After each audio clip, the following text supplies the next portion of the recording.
24บ้านใหม่หลังมอตำบลสุเทพอำเภอเมืองจังหวัดเชียงใหม่รหัสไปรษณีย์50200หมายเลขโทรศัพท์0818818815900520000636-7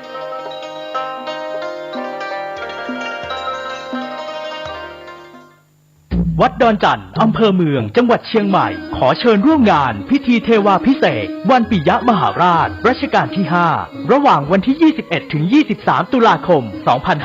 2565 ขอเชิญผู้มีจิตศรัทธาร่วมบริจาคดอกกุหลาบสีแดงขาวชมพูเพื่อจัดถวายที่วิหารร5และวันที่ 23 ตุลาคม 2565 ขอเชิญร่วม30 นาทีเป็นต้นไปติดต่อถวายโรงทานณวัดดอนจันทร์อำเภอเมืองจังหวัดเชียงใหม่โทร053-240-184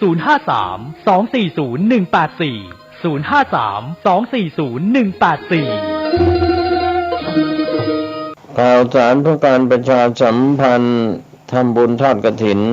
สามัคคีของวัดป่าแดงมหาวิหารตำบลสุเทพอำเภอเมืองเชียงใหม่จังหวัดเชียงใหม่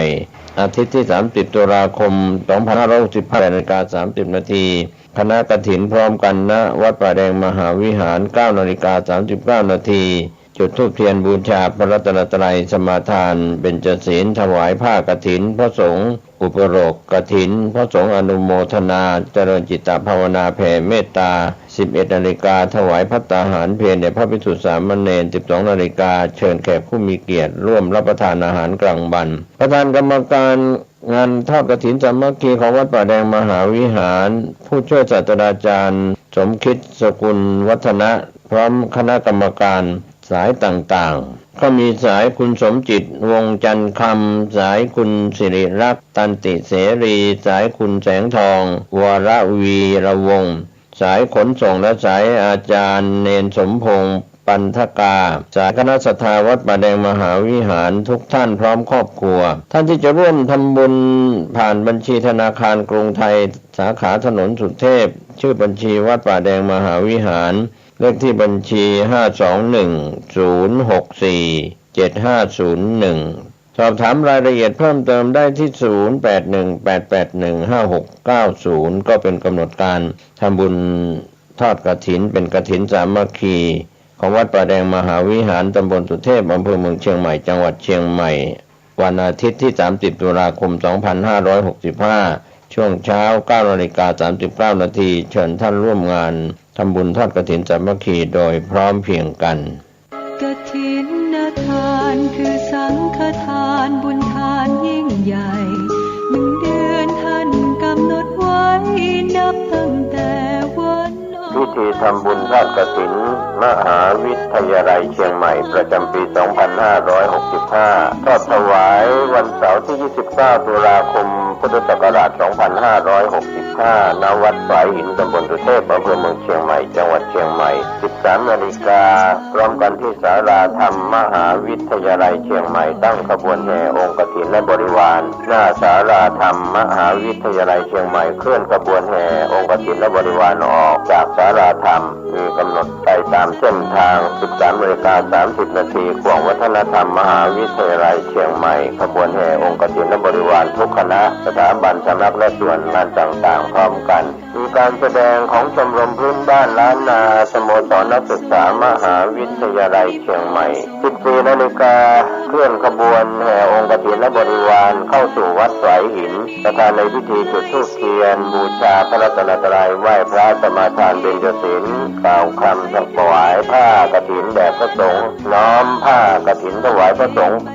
อัปโลกกฐินถวายไตรธรรมแด่พระสงฆ์กรรมการสภามหาวิทยาลัยอธิการบดีรองอธิการบดีผู้ช่วยอธิการบดีประธานกรรมการส่งเสริมมหาวิทยาลัยคณบดีผู้อำนวยการสถาบันสำนักศูนย์กองประธานสภาพนักงานมหาวิทยาลัยนายกสโมสรวิทยาลัยนายกสโมสรนักศึกษามหาวิทยาลัยตาม ลำดับถวายทายธรรมแด่พระสงฆ์อนุโมทนากรวดน้ำรับพรลาพระสงฆ์ 15:30 นาทีประกาศผลรางวัลการประกวดขบวนกฐินก็เป็นข่าวสารงานทำบุญทอดกฐินมหาวิทยาลัยเชียงใหม่ประจำปี 2565 ตรงกับวันเสาร์ที่ 29 ตุลาคม 2565 ก็ถวายกับพระคุณเจ้าที่จำพรรษาส่วนใจมาศวัดไหวหินตำบลสุเทพอำเภอเมืองเชียงใหม่จังหวัดเชียงใหม่ขอเชิญท่านร่วมบุญร่วมกุศลติดต่อได้ที่มหาวิทยาลัยเชียงใหม่และวัดไหวหินที่จะร่วมทำบุญในคราวครั้งนี้ได้ความสุขกายสุขใจโดยทั่วหน้ากันสร้างเหตุปัจจัยด้วยศรัทธาด้วยปัญญารู้เห็นทำตามจริงขอเชิญสาธุชนสร้างบุญกุศลยิ่งใหญ่ครับท่านผู้ฟังที่เคารพข่าวชาวบ้านผมกาเกษตรเพชรสำริดบรรณาธิการข่าวก้าวหน้านิวกับการทำหน้าที่สื่อสารมวลชนของพี่น้องสื่อมวลชนทุกแขนงสาขาจากส่วนกลางและก็ส่วนภูมิภาคข่าวภายในประเทศข่าวจากต่างประเทศรายงานข่าวประจำวันในรอบ 24 ชั่วโมงท่านที่อ่านหนังสือพิมพ์ออนไลน์คลิกเข้าไปที่ www.gawnawnews.com นะครับก็จะได้ติดตามข้อมูลข่าวสารที่หนังสือพิมพ์ออนไลน์อนุญาตนำมาลิงก์ไว้นะครับก็เป็นเรื่องราวที่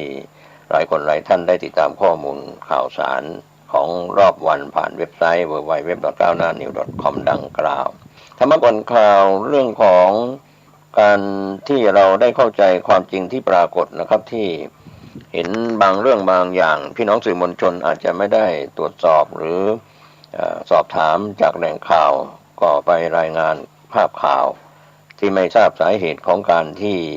เป็นเรื่องราวอย่างเช่นกรณีรถยนต์ของสำนักงานตำรวจภูธรภาค 5จมอยู่ในน้ำซึ่งมีเหตุผลที่ได้รับการชี้แจงจากผู้บัญชาการตำรวจภูธรภาค 5ไปแล้วว่าเหตุผลที่ไม่ได้ย้ายรถคันดังกล่าวเป็นรถที่จอดเสียก็ย้ายไม่ทันในช่วงกรณีน้ำท่วมสำนักงานตำรวจภูธรภาค 5ครับก็พี่น้องสื่อมวลชนก็ไม่ได้สอบสวนทวนความสอบถามผู้บริหารระดับสูงของตำรวจภูธรภาค 5ก็อาจจะรายงานข่าวผิดพลาดกันไปแล้วก็ทางผู้บัญชาการตำรวจภูธรภาค 5ก็ออกมาชี้แจงก็ทำให้เกิดความเข้าใจในภายหลังแต่ว่าความเข้าใจผิดจากโซเชียลมีเดียทั้งหลายก็ผิดพลาดไปการที่ย้ายรถทางราชการที่เสียจอดอยู่ภายในสำนักงานไม่ทันด้วยเหตุที่น้ำท่วมฉับพลันในพื้นที่ในช่วงหลายวันที่ผ่านมาก็เป็นส่วนหนึ่งนะครับการตรวจสอบข้อมูลข่าวสารพี่น้องสื่อมวลชนก็จะต้องตรวจสอบข้อมูลข่าวสารให้ชัดเจนก่อนที่จะได้นำเสนอข่าวแรกวันนี้ทางข่าวทีวีช่อง 7 สีรายงานสะพานข้ามน้ำปิงทรุดตัวห่วงถล่มเจ้าหน้าที่สั่งปิดสะพานห้ามสัญจรก็เป็นเรื่องราวที่เกิดขึ้นโดยสะพานข้ามน้ำปิงทรุดตัวผู้สื่อข่าวได้รายงานเข้ามาว่าหน่วยงานองค์กรท้องถิ่นว่าสะพานท่าสาราวังสะแกงซึ่งเป็นสะพานที่เป็นทางเชื่อมต่อระหว่างอำเภอเวียงหนองร่องจังหวัดลำพูนกับอำเภอจอมทองจังหวัดเชียงใหม่มีสภาพทรุดตัวอย่างเห็นได้ชัดมีรอยร้าวขนาดใหญ่บนสะพานทางหน่วยงานองค์กรท้องถิ่นทั้งสองจังหวัดได้นำป้ายมาปิดกั้นห้ามผ่านจุดเกิดเหตุสะพานทรุดตัวพบว่าแม่น้ำปิงที่ไหลเชี่ยวซัดต่อหม้อสะพานท่าสาราถึงวังสะแกง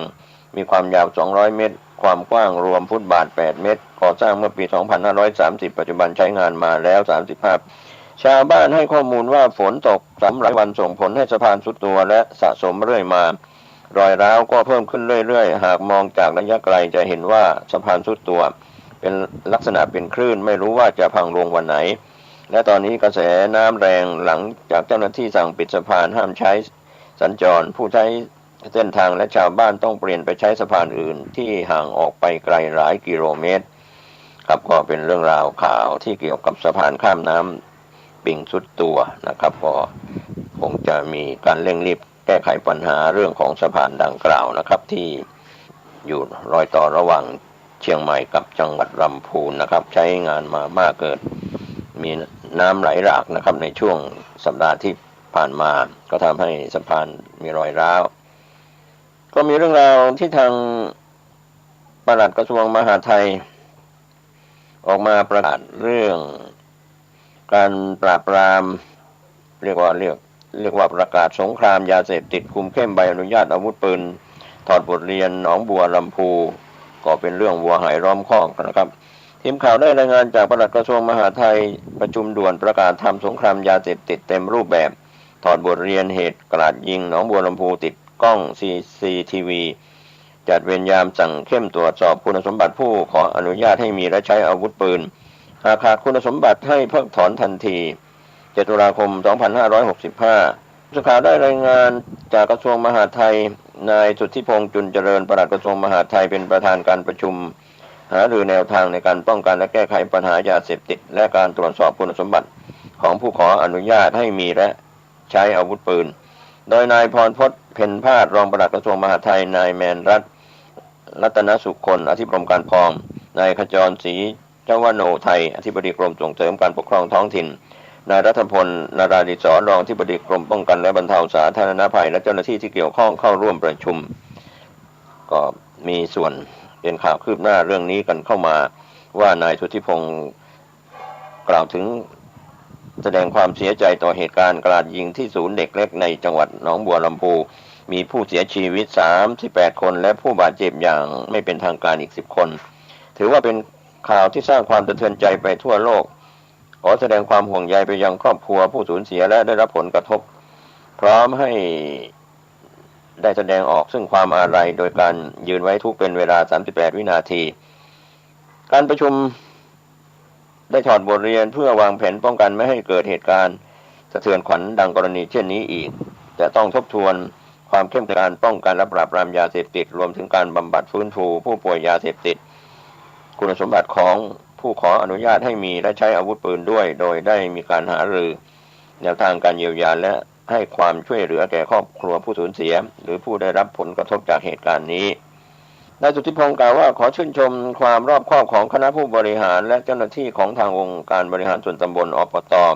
อุทัยสวรรค์อำเภอนากลางจังหวัดหนองบัวลำพูที่ได้มีการวางแผนบริหารความเสี่ยงโดยมีการทำประกันชีวิตให้แก่เด็กและครูที่ศูนย์พัฒนาเด็กเล็กเงินจำนวนดังกล่าวจะเป็นประโยชน์แก่ผู้สูญเสียไม่มากก็น้อยสิ่งที่ต้องคิดทบทวนต่อไปก็คือจะเพิ่มระบบรักษาความปลอดภัยให้มากขึ้นเมื่อหน่วยงานหรือองค์กรที่มีหน้าที่ทำเต็มที่แล้วเช่นตรวจสอบความเสี่ยงจากเครื่องเล่นในสนามเด็กเล่นก็ให้ติดกล้อง CCTV กล้องวงจรปิดการจัดเวรยามคัดกรองบุคคลเข้ามาในสถานที่หรือความปลอดภัยอื่นๆเบื้องต้นได้สั่งให้ถอนบทเรียนและเร่งหาแนวทางในการป้องกันแล้วนายสุทธิพงศ์ยังกล่าวอีกว่าได้สั่งการให้มีการกำหนดตัวชี้วัด KPIs แต่ละกระบวนการว่าจะทำอย่างไรบ้างภายในกรอบระยะเวลาเท่าไหร่เพราะทุกวันเวลาและวินาทีมีค่าในการป้องกันภัยสังคมเช่นนี้ฝ่ายปกครองภายใต้การนำของผู้ว่าราชการจังหวัดและนายอำเภอจึงจำเป็นจะต้องเร่งดำเนินการมีประเด็นสำคัญ5ประเด็นข้อแรกกำชับมาตรการสกัดกั้นและปราบปรามยาเสพติดก็มีการเอ็กซเรย์กลุ่มเสี่ยงและกลุ่มข้าราชการหรือเจ้าหน้าที่รัฐที่อาจจะ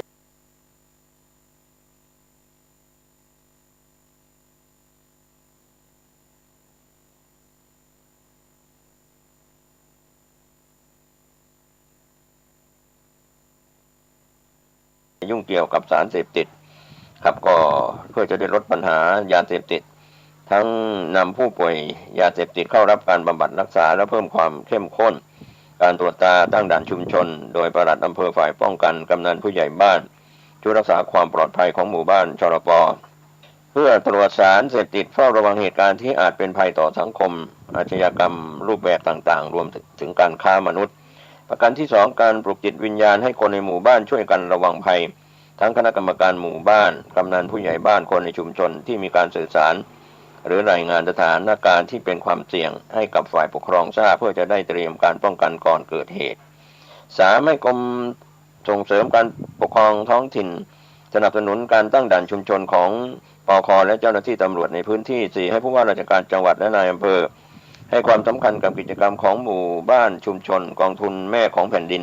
ต้องไม่มีการยุ่งเกี่ยวกับยาเสพติดอย่างแท้จริงและเฝ้าระวังรวมถึงขยายผลไปยังเครือข่ายต่างๆพร้อมทั้งจัดกิจกรรมรณรงค์ไม่มีการยุ่งเกี่ยวกับยาเสพติดร่วมกับภาคีเครือข่ายในพื้นที่อย่างต่อเนื่อง5กำชับให้ตรวจสอบคุณสมบัติของผู้ขออนุญาตให้มีและใช้อาวุธปืนด้วยหากพบว่าผู้ที่ได้รับใบอนุญาตขาดคุณสมบัติ ให้ดำเนินการสั่งเพิกถอนใบอนุญาตนั้นทันทีตามมาตรา 66 แห่งพระราชบัญญัติอาวุธปืนเครื่องกระสุนปืนวัตถุระเบิดดอกไม้เพลิงและสิ่งเทียมอาวุธปืนพุทธศักราช 2490 และที่แก้ไขเพิ่มเติมนอกจากนี้ยังได้มอบหมายให้สถานศึกษาทบทวนระเบียบกระทรวงมหาดไทยว่าด้วยการช่วยเหลือประชาชนพุทธศักราช 2560 เพื่อให้สามารถช่วยเหลือสงเคราะห์ได้ครอบคลุมผู้เดือดร้อนทุกประเภทนะครับก็เป็นเรื่องราวที่ทางกระทรวงมหาดไทยโดยปลัดกระทรวงมหาดไทยและกรมที่เกี่ยวข้องได้มีการประชุมเพื่อเตรียมการแก้ไขปัญหาที่ป้องกันไม่ให้เกิดเหตุซ้ำรอยที่จังหวัดหนองบัวลำพูที่เป็นเหตุการณ์เกิดขึ้นสะเทือนขวัญไปทั่วโลกไปทางด้านข่าวเดลินิวออนไลน์รายงานข่าว3 ป.หอบคณะลงพื้นที่จังหวัดหนองบัวลำพูบิ๊กตู่เครียดไม่คุยสื่อพี่น้อง3 ป.หอบคณะลงพื้นที่จังหวัดหนองบัวลำพูให้กำลังใจเหยื่อกราดยิงบิ๊กตู่นั้นน่าเครียดไม่ตอบคำถามสื่อมวลชนบิ๊กป้อมรูดซิปปากบิ๊กป๊อกชี้คนร้ายจิตใจไม่ปกติสังคมต้องไม่มีคนเป็นแบบนี้ข่าวคืบหน้าเรื่องนี้ทางทีมข่าวได้รับรายงาน7 ตุลาคมที่ท่าอากาศยานทหาร2กองบิน6บน6ดอนเมืองกรุงเทพพลเอกประยุทธ์จันทร์โอชานายกรัฐมนตรีและรัฐมนตรีว่าการกระทรวงกลาโหมพลเอกประวิตรวงษ์สุวรรณรองนายกรัฐมนตรีพลเอกอนุพงษ์เผ่าจินดารัฐมนตรีมหาดไทยพร้อมคณะรัฐมนตรีบางส่วนได้ออกเดินทางไปให้กำลังใจผู้บาดเจ็บและครอบครัวผู้เสียชีวิตจากเหตุกราดยิงที่จังหวัดหนองบัวลำพูก็ข่าวคืบหน้าที่ทางทีมข่าวเราได้รับรายงานกันเข้ามานะครับผู้บริหารระดับรัฐบาลโดยพลเอกประยุทธ์มีสีหน้าเคร่งเครียดไม่ตอบคำถามสื่อมวลชนแต่อย่างใดเช่นเดียวกับพลเอกประวิตรวงษ์สุวรรณปฏิเสธตอบข้อซักถามเช่นกันโดยนายกรัฐมนตรีได้มีการประชุมที่ห้องรับรองพิเศษประมาณ20 นาทีก่อนออกเดินทางส่วนพลเอกอนุพงษ์เผ่าจินดาให้สัมภาษณ์ถึงกฎเกณฑ์การออกใบอนุญาตพกพาอาวุธปืนที่อยู่ภายใต้การกำกับดูแลของกระทรวงมหาดไทยโดยยืนยันที่ผ่านมากระทรวงมหาดไทยดำเนินการอย่างรอบคอบภายใต้กฎเกณฑ์และก็ขั้นตอนต่างๆส่วนตัวเชื่อว่าเหตุกราดยิงที่จังหวัดหนองบัวลำพูมีสาเหตุมาจากผู้ก่อเหตุจิตใจผิดปกติไม่รู้จักความเมตตาปราณีขาดความเมตตาปราณีแล้วต้องหามาตรการควบคุมสังคมไม่ให้มีคนเป็นแบบนี้รายงานข่าวจากทำเนียบรัฐบาลได้รายงานเพิ่มเติมเข้ามาว่าก่อนออกเดินทางลงพื้นที่จังหวัดหนองบัวลำพูพลเอกประยุทธ์ได้ประชุมร่วมกับบรรดารัฐมนตรีที่ร่วมเดินทางลงพื้นที่โดยนายกรัฐมนตรีได้กำชับเรื่องมาตรการการช่วยเหลือเยียวยาครอบครัวผู้ที่เสียชีวิตและผู้ที่ได้รับบาดเจ็บโดยให้ทุกหน่วยงานที่เกี่ยวข้องดูแลและให้การช่วยเหลือเยียวยาอย่างเต็มที่รวมถึงได้มอบหมายให้กระทรวงดิจิทัลเพื่อเศรษฐกิจและสังคม DES เข้าไปดูแลป้องกันไม่ให้เกิดการแอบอ้างหรือหลอกลวงในส่วนภาคเอกชนต้องการเปิดบริจาคช่วยเหลือผู้ที่ได้รับผลกระทบนอกจากนี้ในที่ประชุมยังได้หารือกันถึงหลักเกณฑ์และการออกใบอนุญาตให้มีและใช้อาวุธปืนและเครื่องกระสุนปืนแบบป .4 ซึ่งกระทรวงมหาดไทยมีการชี้แจงและรายงานว่าที่ผ่านมามีกฎเกณฑ์ในการพิจารณาการออกใบอนุญาตอย่างรอบคอบครับก็เป็นเรื่องราวข่าวคืบหน้าจากเดลินิวออนไลน์3 ป.หอบคณะลงพื้นที่จังหวัดหนองบัวลำพู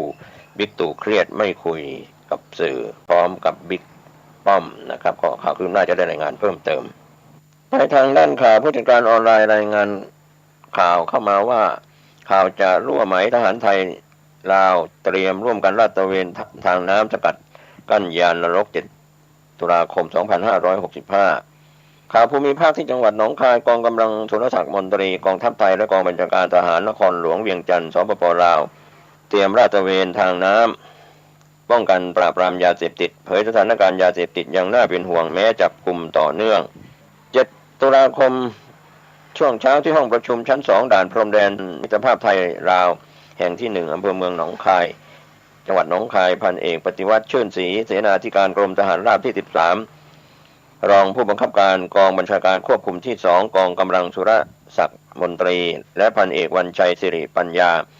หัวหน้าห้องการป้องกันชาติป้องกันความสงบนครหลวงเวียงจันทร์สปป.ลาวได้นำคณะทั้งไทยและลาวประชุมเพื่อเตรียมการลาดตระเวน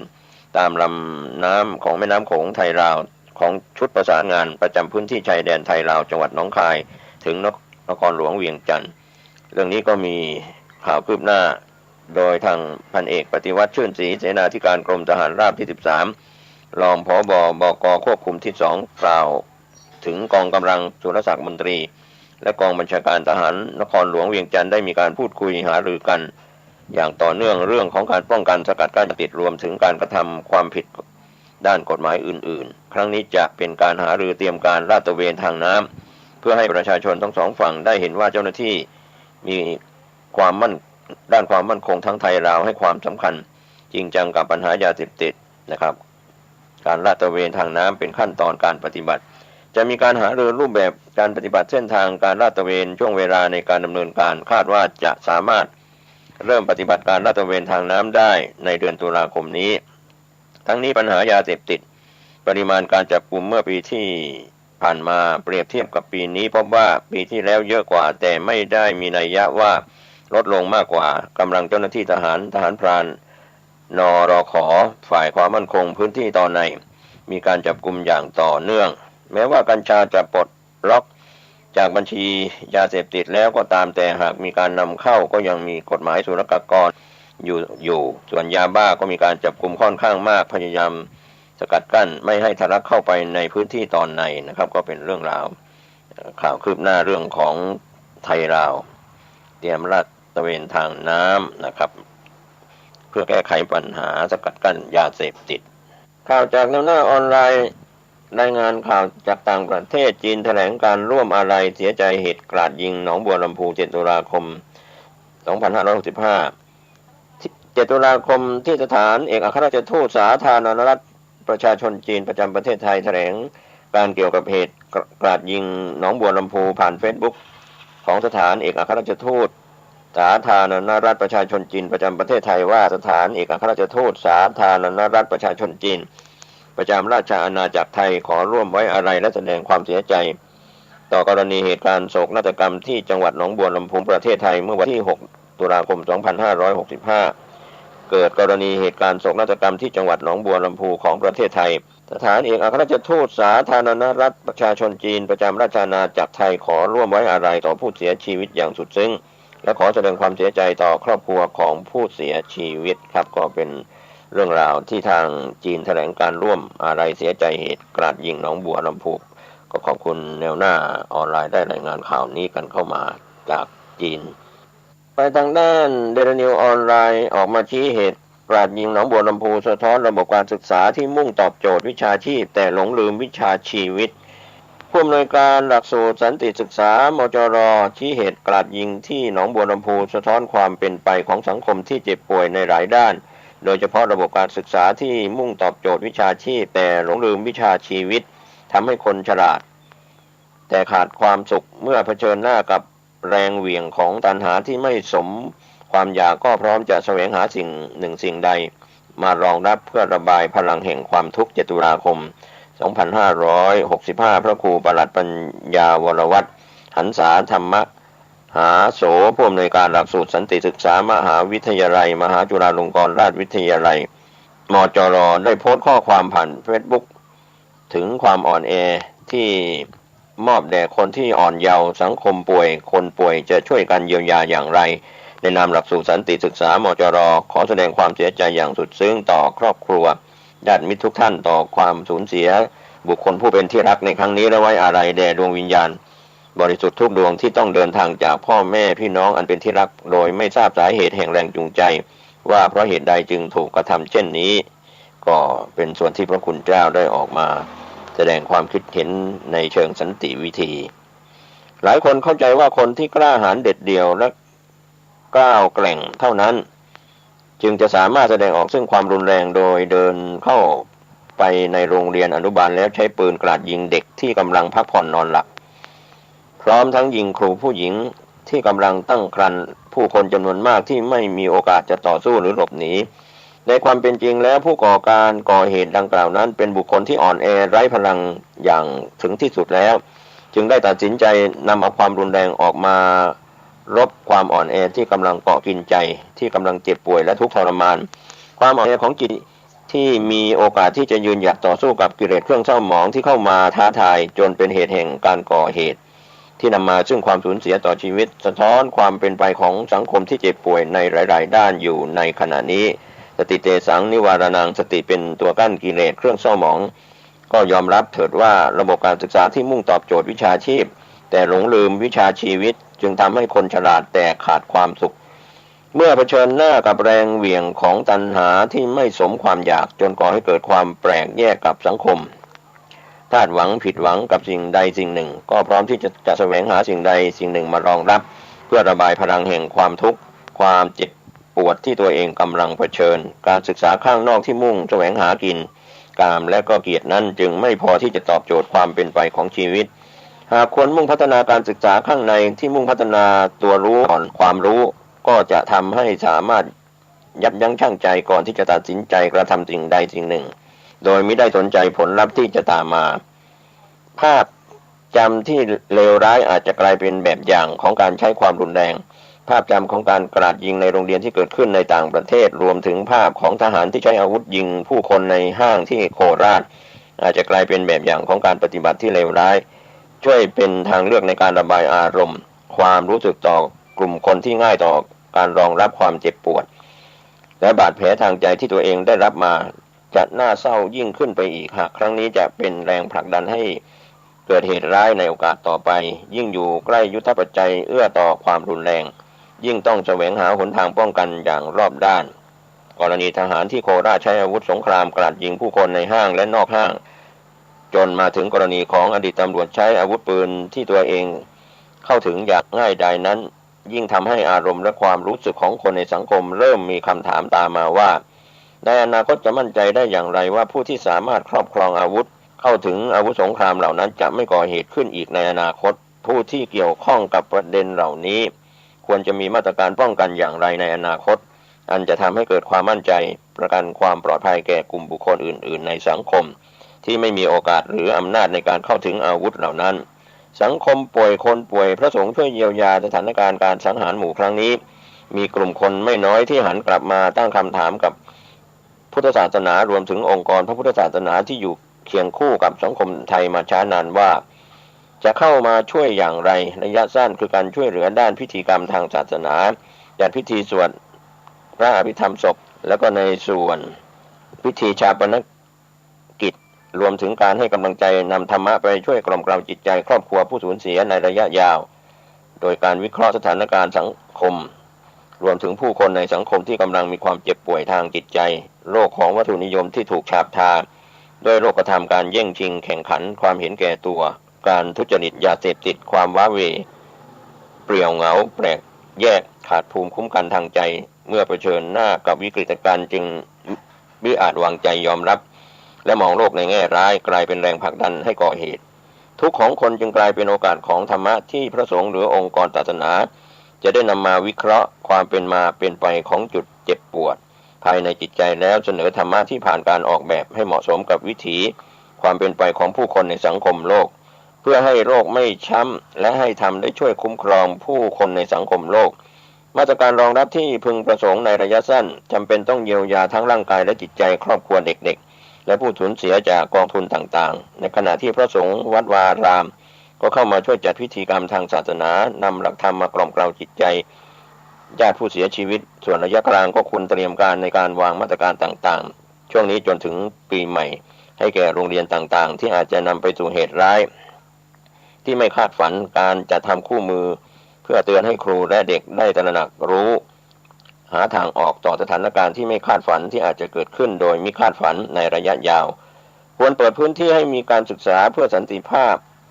เพื่อเสริมสร้างสันติวัฒนธรรมในสถานศึกษาตั้งแต่ระดับอนุบาลจนถึงมหาวิทยาลัยอันเป็นการกระตุ้นเตือนให้เห็นถึงพิษภัยของความขัดแย้งที่ขยายตัวเป็นความรุนแรงทั้งทางตรงและก็เชิงโครงสร้างเวลาจะเกิดขึ้นในอนาคตผลเชิงบวกต่อความรักความเคารพต่อชีวิตและศักดิ์ศรีความเป็นมนุษย์ของผู้อื่น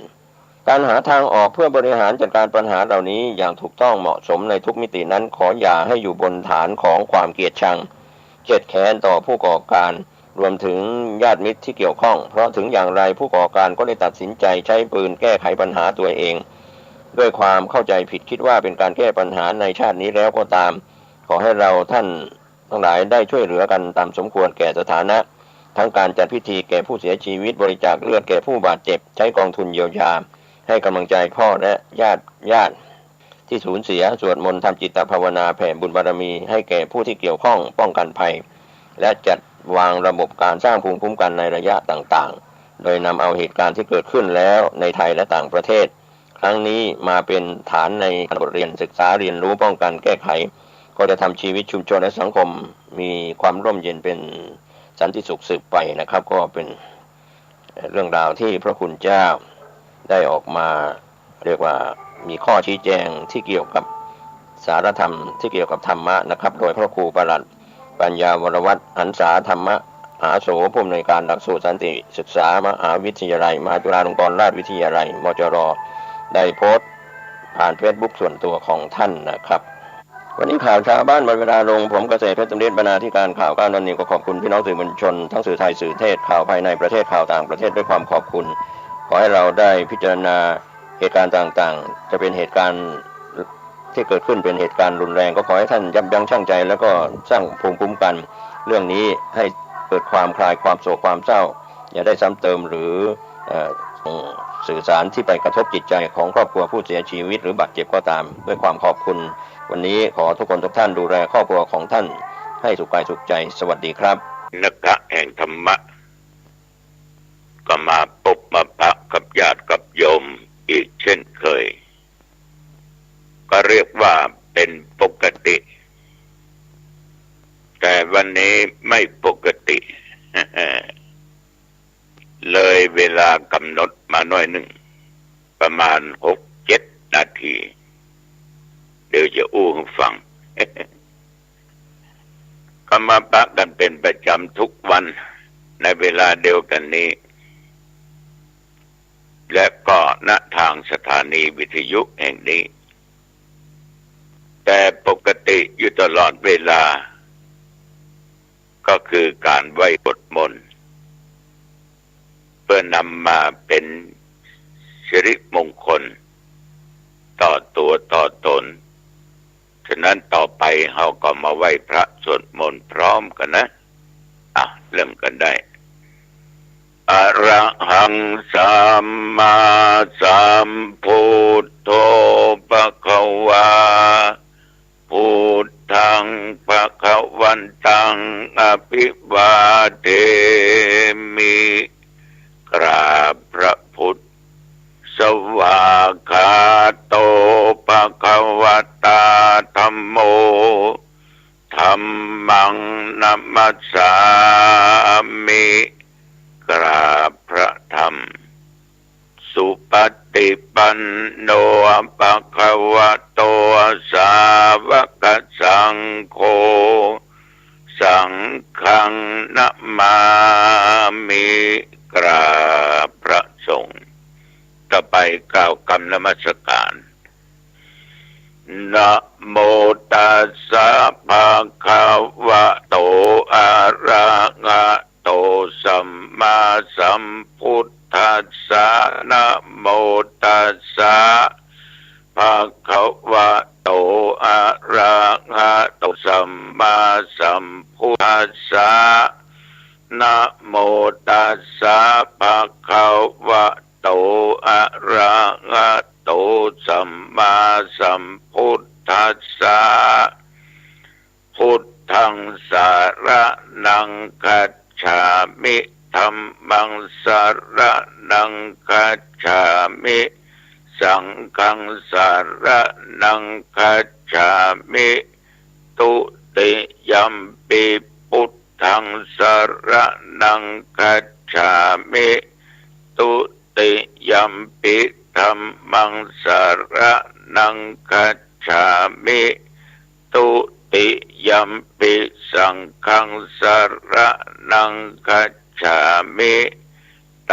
ติยัมปิพุทธังสารนังคัจฉามิตติยัมปิธัมมังสารนังคัจฉามิตติยัมปิสังฆังสาร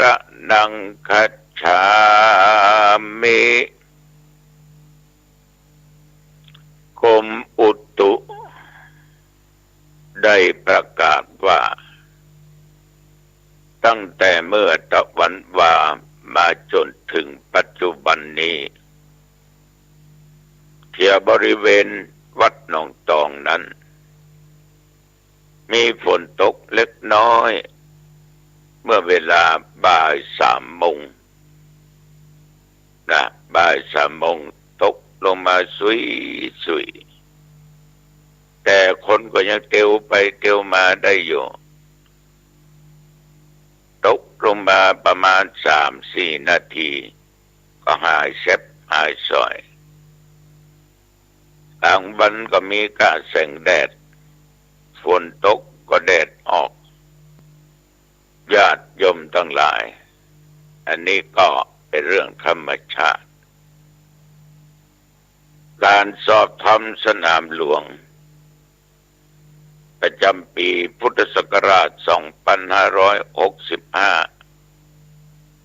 เฉพาะนักธรรมจันตีสอบไปเสร็จเรียบร้อยไปเมื่อตะวันวาในวิชาวินัยเกี่ยวกับข้อห้าม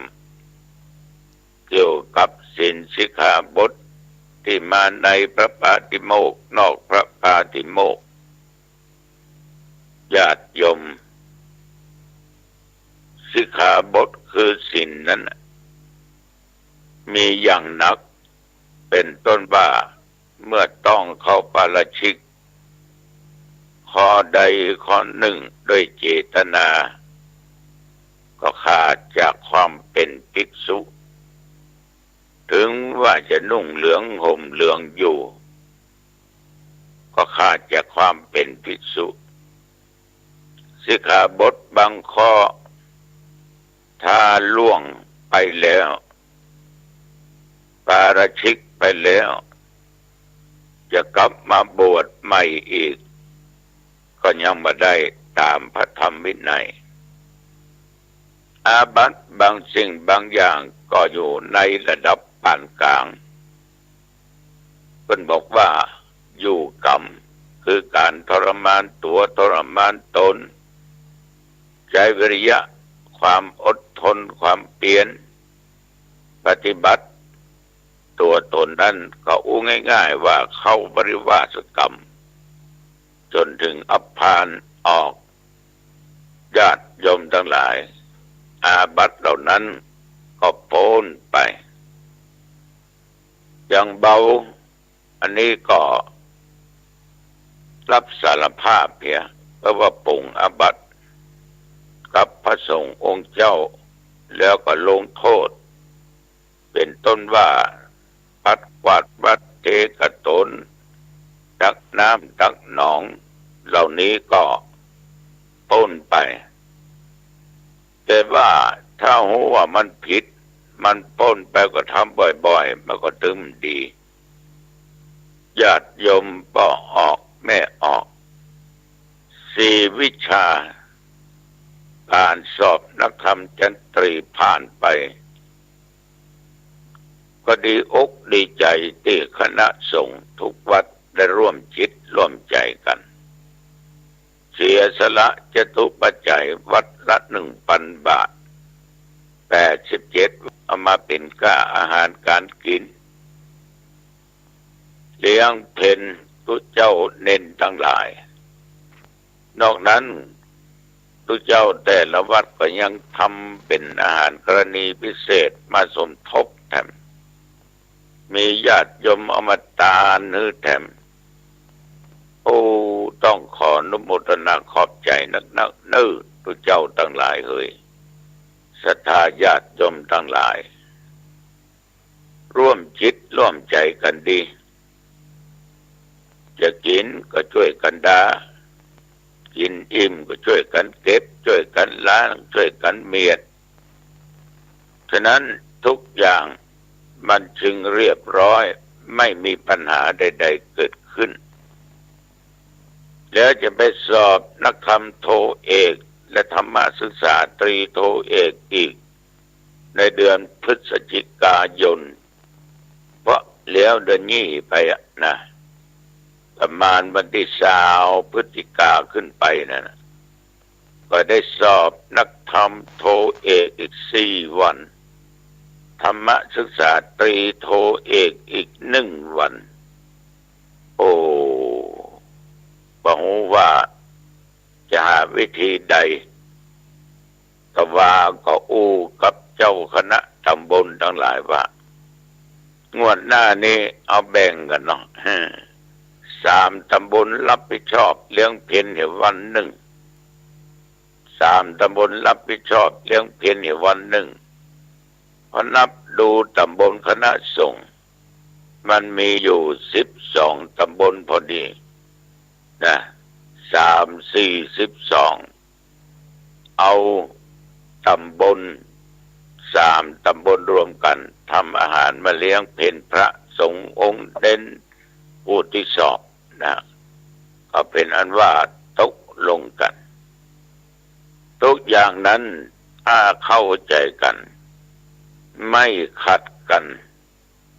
มองเอาเหตุและเอาผลมันยากมันก็กลายเป็นง่ายคนเฮานี่พอออกไม่ออกอยู่ด้วยกันถ้าขัดแย้งกันคนหนึ่งจะเอาอย่างอันอีกคนหนึ่งมาเอาไอ้น่ะเขามันถึงมาแล้วมันก็จะทำมือเสียถึงเวลาเสียถึงการเสียถึงงานมัวกับแข่งแย่งขัดแย้งกันแม้แต่ในครอบครัวผัวเมียเนี่ยลองขัดแย้งกันเถอะมาหันด้วยกันนี่นะไอ้ทางดีๆนะการงานนั้นก็จะสำเร็จยากอยู่ด้วยกันก็จะมีสุขก็ถึงยากจะมีแต่ความทุกข์ฉะนั้นทุกสิ่งทุกอย่างเขาก็ต้องเล็งถึงเหตุและผลหันว่ามันดีเอาก็บักคัดบัแย้งกันลุยด้วยกันไป การงานนั้นก็เรียบร้อยนะอันนี้ก็ได้ฝากกันไว้ละแต่วันนี้เช่นเดียวกันก็ได้ประชุมพระวิทยากรคือเรื่องมันมีอย่างนี้ในวันที่28 ตุลาคมเนี่ยจะจัดมีการเข้าฐานละอ่อนนักเรียน21 ฐานของโรงเรียนหางดงรัตนราชอุปถัมภ์โดยจะเอาตุเจ้าในอำเภอหางดงเนี่ยกุตนกุองค์นะตั้งแต่เจ้าคณะอำเภอรองอำเภอเจ้าหน้าตำบลรองตำบลเลขานุการพระสังฆเจ้าจุตนจุองค์คือจะจัดตั้งธรรมหลวงแต่ว่าก่อนจะฟังธรรมมหาชาติแต่จะเอานักเรียนเข้ารับการอบรมก็อาศัยนักเรียนโรงเรียนหางดงรัตนราชอุปถัมภ์มันมีนักเรียนอยู่ 1,200 กว่าจะจัดเข้าฐานกัน21 ฐาน21 ฐานเนี้ยญาติโยมทั้งหลายจะมีตุเจ้าประจำอยู่ทุกฐานฐานละ2 ตน 2 องค์จะทำอย่างไรตุเจ้าถึง2 ตน 2 องค์เนี้ยได้เล่าเรื่องมหาเวสสันดรชาดกแก่นักเรียนได้ฟังกันแก่นักเรียนได้ฟังกันฐานละ2 องค์21 ฐานก็ส่วนมากจะเป็นตุเจ้าหนุ่มตุเจ้าน้อยฝึกฝนเข้าไปสำหรับครูบาอาจารย์สังฆะก็เป็นพี่เลี้ยงแหละอยู่ที่กองอำนวยการนะงานนี้ญาติโยมทั้งหลายมีการเปิดงานตั้งแต่8 โมงครึ่งมีธรรมภาพมีท่านนายอำเภอมีนายกองค์การหารส่วนจังหวัดและเจ้าหน้าที่ตลอดกำนันผู้ใหญ่บ้านองค์กรทั้งเทศบาลอบต.เชิญไปร่วมกันแต่จะมีการเลี้ยงข้าวปลาอาหารต่อเด็กนักเรียนคณะครูและผู้ร่วมงาน ถวายเพลแด่พระวิทยากรและพระสงฆ์องค์เจ้าได้รับการอุปถากอุปถัมภ์จากองค์การมหาส่วนจังหวัดทำไปตามกฎตามกติกาญาติโยมเพราะหน่วยงานเนี่ยองค์กรนี้จะต้องทำให้ถูกต้องตามกฎกติกาตามกฎระเบียบของเพิ่นทำมาถูกก็ได้ก็ได้โดนตรวจสอบฉะนั้นในครั้งนี้จุดหมายปลายทางเพื่อให้เราอ่อนได้หูความเป็นมาของพระเวสสันดรและความเป็นมาของพระพุทธเจ้าในพระชาติที่เกิดเป็นเวสสันดรใช้งบอยู่เป็นแสนเหมือนกันแต่ว่าทุกอย่างก็ลงตัวทุกอย่างก็ลงตัวก่อนประชุมก็มีการปรึกษาหารือกันวางแผนถึงไปในไปนอกถึงครูอาจารย์ถึงตุเจ้าบางครั้งก็ต้องเอาเหตุเอาผลอู้กันขัดกันนิดหน่อยถ้าบักขัดมันบ่ได้บรรลุเป้าหมายแต่ขัดไม่ใช่ให้เสียขัดให้มันดีเหมือนกับมีดมันเป็นขี้เมี่ยงเอามาฝนมันคมแบบว่ามีดแบบว่าขวานแบบว่าอะไรอย่างก็ตามไม้เก่าก็ตามถ้าอยากให้มันงามก็ต้องขัดมันได้ตีได้ต่างก็ใส่น้ำมันเข้าไปมันก็งดงามขึ้นมางานบางอย่างเป็นงานที่ต้องทำกันหลายท่านหลายคนจะต้องถามความคิดเห็นของแต่ละตนแต่ละคนต่างก็เสนอมาดีหมดคนอย่างสองอย่างทำอย่างอันทำอย่างอีเขาก็ต้องมาวิเคราะห์ร่วมกันครับเท่าที่หมู่เดียวกันเสนอมานั้นน่ะเอาสมควรเอาจะได้ในที่สุดมันก็ลงเอยเรียกว่าลงไปด้วยเหตุด้วยผลเป็นอย่างดีเป็นอันว่างานนี้สำเร็จไปแต่ยังไม่สำเร็จเพราะยังไม่ได้ปฏิบัติแต่ว่าเช่นเดียวกันหลังจากที่สอบนักธรรมนั้นเสร็จเรียบร้อยแล้วคณะสงฆ์มีอาตมภาพมีพระสังฆาธิการมีรองอำเภอเขาไปร่วมกันไปมอบจตุปัจจัยเพื่อแก่วัดที่ประสบภัยบางวัดนี่เลยหัวเขายังบ่ออกเตื้อยังไม่แห้งเตื้อบางวัดก็แห้งละยังเหลือน้ำค้างต่ำยังอยู่แต่ว่านี่ก็ไปอยู่5 วัดด้วยกันอินดูตุเจ้าน้ำขังญาติโยม1 วัดท่านาคใหม่2 วัดนาคนิมิตรท่านาคเก่า3 วัดบ้านเกาะบ้านเกาะในน้ำท่วมกว่าแต่หนองตองหนองตะแต้บ่ท่วม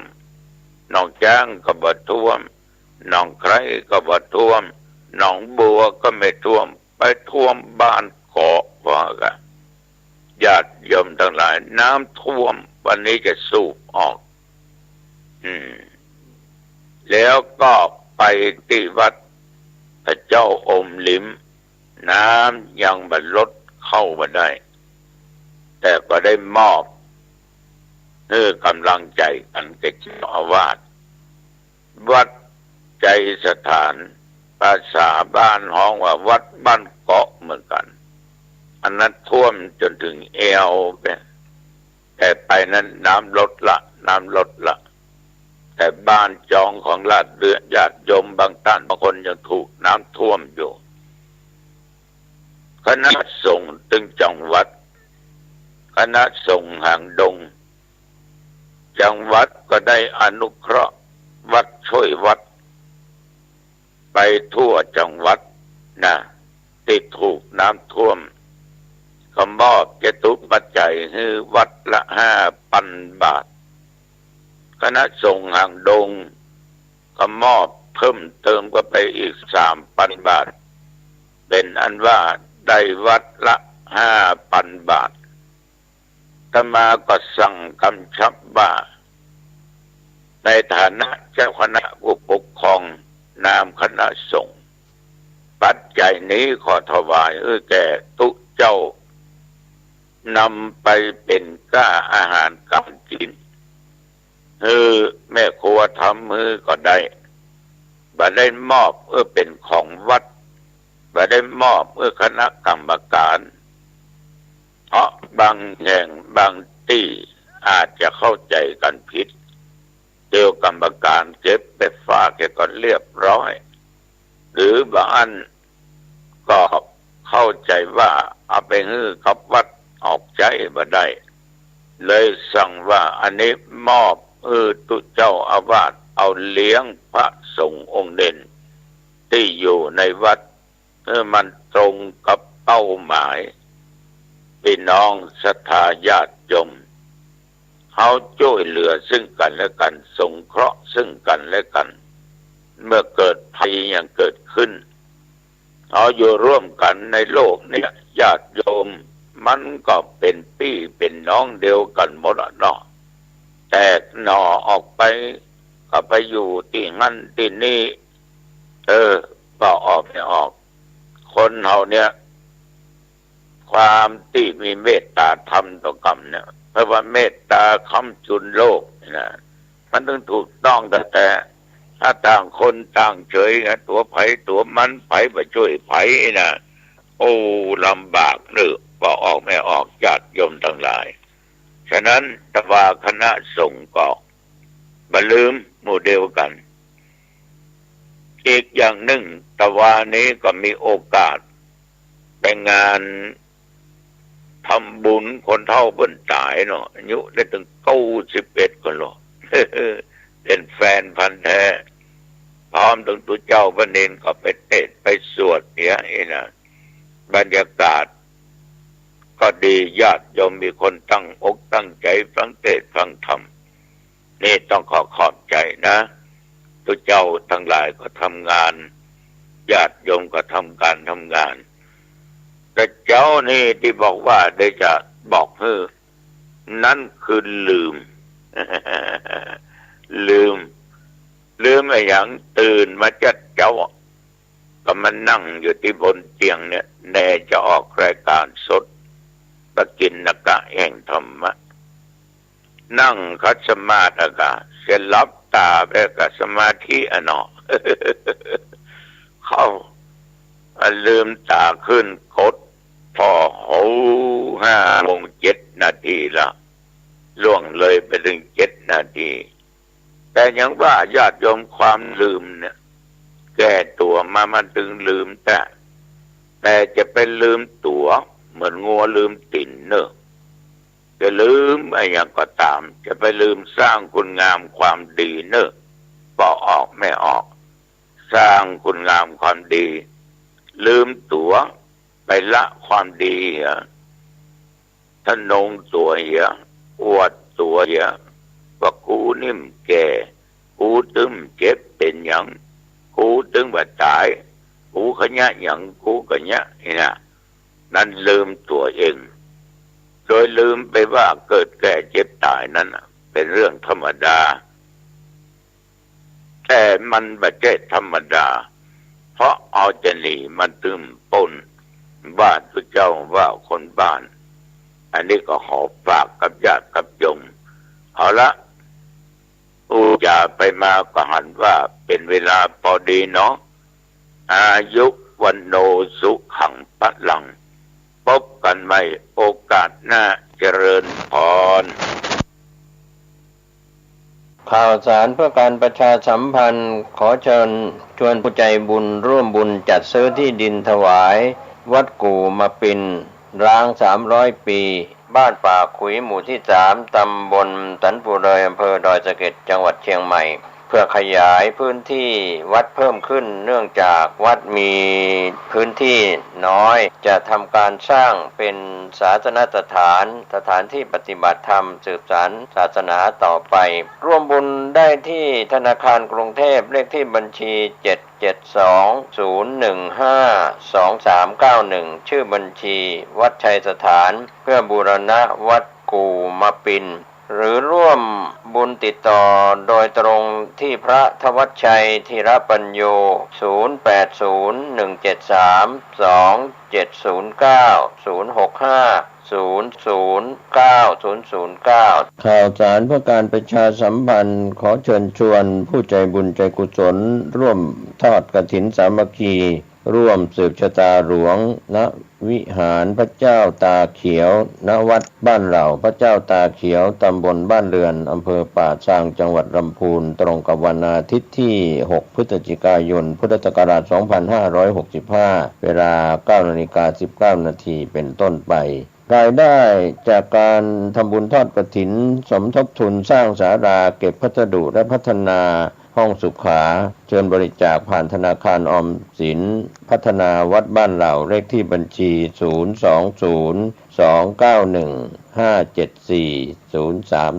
020291574-034ในส่วนของการ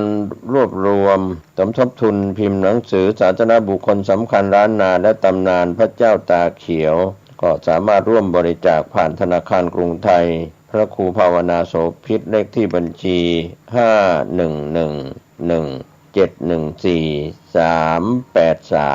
ก็เป็นส่วนงานบุญงานกุศลสอบถามรายละเอียดเพิ่มเติมได้ที่0969525159ครับก็เป็นงานบุญงานกุศลของวัดบ้านเหล่าพระเจ้าตาเขียวตำบลบ้านเรือนอำเภอป่าซางจังหวัดลำพูนงานทำบุญทอดกฐินสามัคคีตรงกับวันอาทิตย์ที่6พฤศจิกายน2565เวลา 9:00 น.เป็นต้นไปเชิญท่านร่วมงานนี้โดยพร้อมเพรียงกันร่วมใจกันทำบุญทอดกฐินข่าวสารเพื่อการประชาสัมพันธ์ขอเชิญชวนผู้ใจบุญใจกุศลร่วมทำบุญทอดกฐินสามัคคีเพื่อสร้างศาลาโรงครัวที่พักสงฆ์สถาบันธรรมาภิวัตรบ้านศพเตินตำบลศพป้าอำเภอแม่เมาะจังหวัดลำปางในวันอาทิตย์ที่23ตุลาคม2565เวลา 13:00 น.ท่านที่จะร่วมบุญสามารถร่วมทำบุญผ่านบัญชีธนาคารกรุงไทยสาขาประตูชัยชื่อบัญชีที่พักสงฆ์สถาบันธรรมาภิวัตรเลขที่บัญชี536-075-5318ก็เป็นงานบุญงานกุศลทำบุญทอดกฐินสามัคคี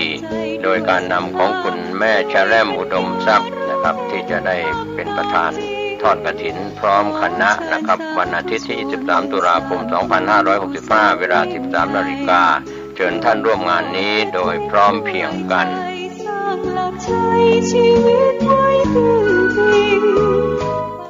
ขอเชิญร่วมทำบุญทอดกฐินสามัคคีของวัดโป่งน้อยตำบลสุเทพอำเภอเมืองเชียงใหม่จังหวัดเชียงใหม่วันเสาร์ที่15ตุลาคม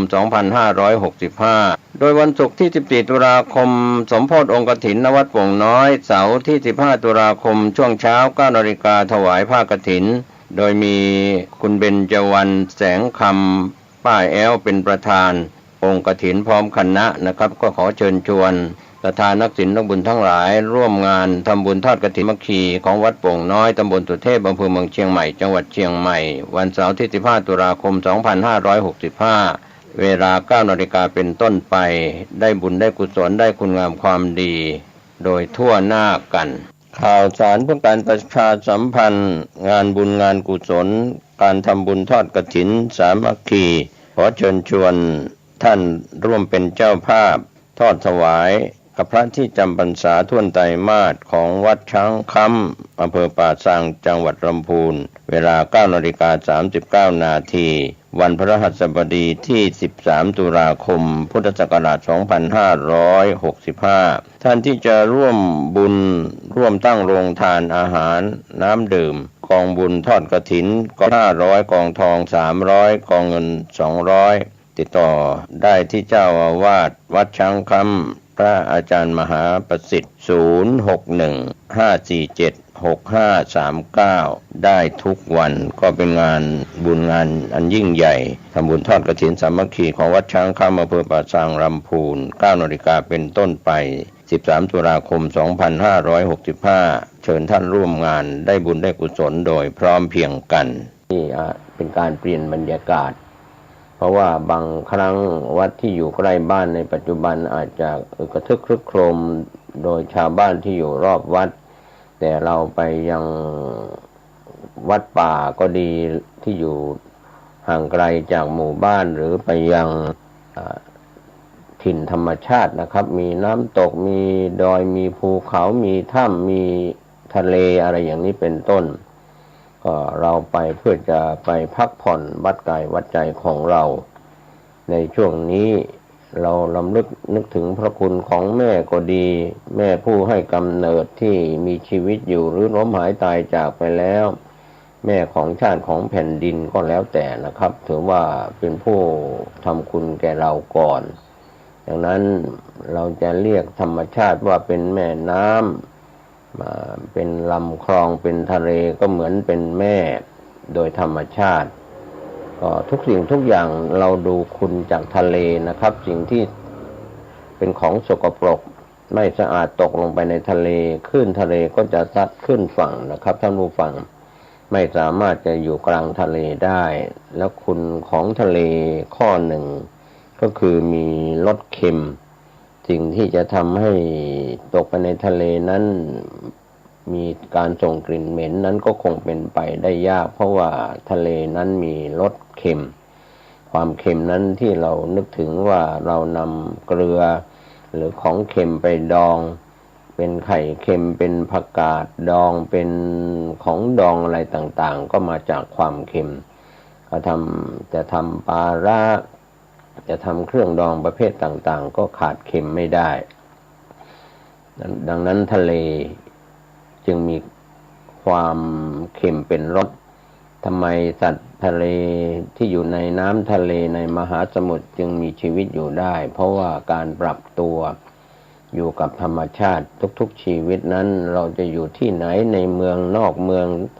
ต่างจังหวัดหรือส่วนกลางในส่วนที่ไหนๆก็ตามนั้นไม่สำคัญแต่ที่สำคัญคือเราจะต้องสุขกายสุขใจปัญหาต่างๆที่ลุมล้อมเข้ามากับตัวท่านเองและคนในครอบครัวนั้นเป็นส่วนที่จะไม่สามารถคลายทุกข์เหมือนสิ่งที่เรา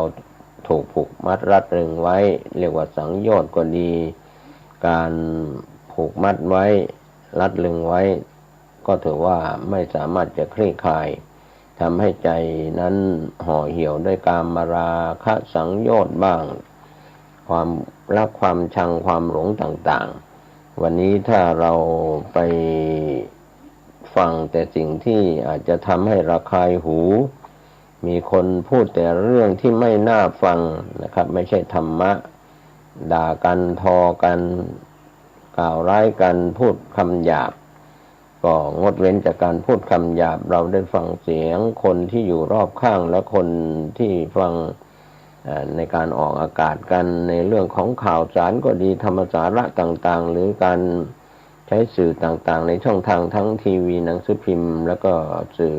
ออนไลน์ต่างๆที่ไม่หยาบคายก็จะทำให้เรางดไปแล้วเราก็เป็นสิ่งที่จะฟังแล้วลื่นหูสบายทางหูแล้วก็สบายใจเมื่อฟังแล้วเช่นเดียวกันเมื่อฟังแล้วระคายหูหยาบคายเป็นคำหยาบไม่พอก็เสียดสีกันกันแนะกันแหนกันขั้นร้ายแรงก็ถึงกับการฟ้องร้องกันขึ้นลงขึ้นศาลพึ่งศาลสถิตยุติธรรมดังนั้นบางครั้งเราอาจจะเข้าไปวัดไม่ได้ยินเสียงคนที่ด่าทอกันว่าร้ายกันกล่าวนินทาว่าร้ายคำหยาบหรือพูดเพ้อเจ้อก็เมื่อเข้าไปแล้วในวัดก็ดีหรืออยู่นอกกำแพงวัดก็ตามถ้าเราพูดว่าวัดนั้นเป็นสถานที่สงบก็การสำรวม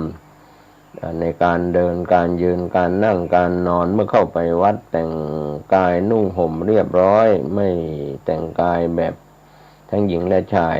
เรียกว่าอยู่ในชุดสุภาพเรียบร้อยเข้าไปในวัดหรือนอกวัดก็ตามก็ไม่เป็นที่ล่อตาล่อใจทั้งคำพูดและการแต่งกายอย่างไรก็ตามถ้าเรานึกถึงคำว่าสุภาษิตเป็นคำพูดที่ดีก็พูดให้เหมาะที่เป็นประโยชน์พูดให้ถูกกาลเวลาเทศะถิ่นประเทศพูดด้วยความหวังดีเรียกว่ามีสำนวนอ่อนโยนการพูดในส่วนนี้ก็ถือว่าเราใช้ปากเป็นเอกเป็นผู้ที่มีอาชีพทาง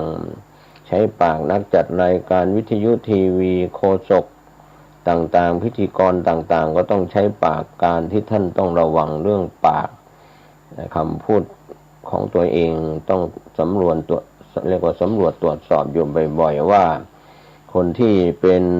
ครูบาอาจารย์ใช้คำพูดอย่างไรสอนสั่งอย่างไรวาจาหยาบคายหรือไม่ที่ทำให้ลูกศิษย์ลูกหาไม่พอใจพระคุณเจ้า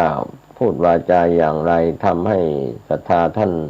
เป็นพุทธบริษัทไม่พึงพอใจหยาบคายหรือไม่ก็เรียกว่ากลับไปถามตนเองบ่อยๆก็เรื่องนี้ถ้าเรา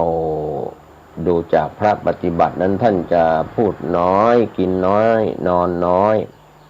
ท่านพูดไม่มากก็ไม่เสียพูดมากก็อาจจะเพ้อเจ้อหรือไร้สาระเป็นดิรัจฉานวิชาก็ที่เราสังเกตกันนะครับเราเข้าไปวัดไปหาพระเถระครูบาอาจารย์บางวัดนั้นก็ไม่ได้ยกเรื่องของพระพุทธพระธรรมพระสงฆ์เป็นสรณะก็ยกพหุเทวนิยมเทวบุตรเทวดาองค์การต่างๆขึ้นโดยโอมบ้างอะไรบ้างนะครับก็เรียกว่าปลอมปนเข้ามาในวัดโดยเฉพาะพระคุณเจ้าก็ดีที่เป็นผู้นำในวัดจะเป็นพระเถระมีตำแหน่งเป็นพระสังฆาธิการระดับเจ้าวาดเป็นพระราชาคณะหรือไม่หรือเป็นพระครูเป็นเจ้าคุณอย่างไรก็ต้องกลับไปสำรวจตนเองว่าทำไมเรานำเรื่องที่สั่งสอนกันไม่ได้สอนธรรมแต่ไปสอนดิรัจฉานวิชาขวางจากมรรคผลนิพพานเรื่องลงเลขลงยันตะกรุดคาถาอาคมทำแก้คุณไสยอะไรต่างๆดูเมื่อดูหมออะไรต่างๆมากมายทีเดียวในปัจจุบันถ้าเข้าไปวัดอาจจะผิดไปจากวัตถุประสงค์ว่าการแสดงตนเป็นพุทธมามกะของฆราวาสชายหญิงที่เป็นอุบาสกบัติกาเมื่อท่านไปเจอพระคุณเจ้าหรือฆราวาสที่ทำพิธีทางดิรัจฉานวิชาขวางทางจากมรรคผลนิพพานเมื่อดูหมอตำรับตำราแก้คุณไสยอะไรต่างๆหรืออะไรต่างๆมากมายนะครับใช้เรื่องของเทวองค์การเข้ามาเจ้าพ่อเจ้าแม่อะไรต่างๆนะครับเข้าเจ้าเข้าทรงอะไรต่างๆก็ฝากไว้ว่าถ้า